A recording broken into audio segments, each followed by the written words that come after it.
Health, fitness, exercise and children, what you should know. Your child of, let's say, 8 years old tells you he or she wants to start exercising and that he or she wants to start lifting weights.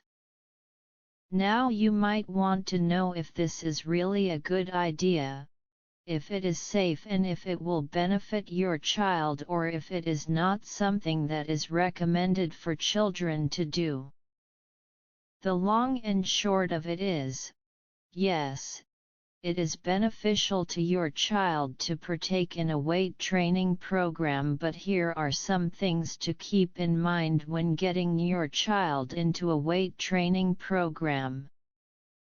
Children are not miniature adults, and so you cannot use the same methods on growing children as you can with adults, as children are different from adults anatomically, physiologically, and emotionally.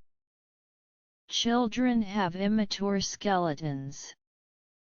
Their bones do not mature until age 14 to 22 years old. In girls, exercise during childhood can have critical effects on bone health that can last for their whole lives. Children are often vulnerable to growth-related overuse injuries such as Osgood-Schlatter's disease.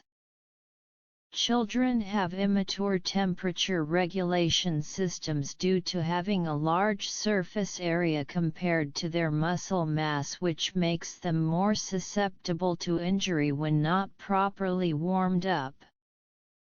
Children do not sweat as much as adults, so they are also more susceptible to heat exhaustion as well as heat stroke. Their low muscle mass and immature hormone system makes it harder for them to develop strength and speed, and their breathing and heart responses during exercise are different from an adult's, which affects their capacity for exercise. Now, boys and girls can greatly improve their strength with weight training, but as opposed to adults, neurological factors instead of muscle growth factors are mostly responsible for these gains. When considering a program for a child, medical clearance should be obtained first and foremost. The best first approach for designing a program is to establish a repetition range of 8 to 12 and keep the workload appropriate for that range. Workouts should be spread out to have at least 1 to 2 full days of rest between each workout, and the main focus on every exercise performed should be on form and technique, not on weight lifted. Some guidelines to consider are: warm-up and stretching should be done before weight training.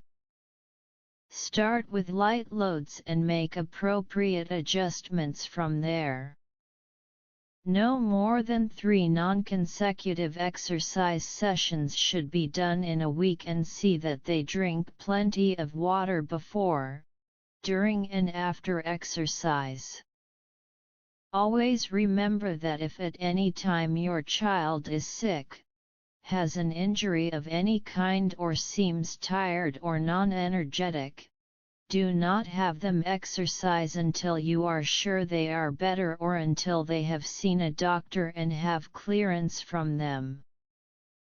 Disclaimer: this training module or info is provided as info, and no responsibility can be taken for loss or injuries incurred during physical exercise. If you have not undertaken any form of exercise for a while, please consult your doctor before starting any new exercise program. Above all, have fun and be safe.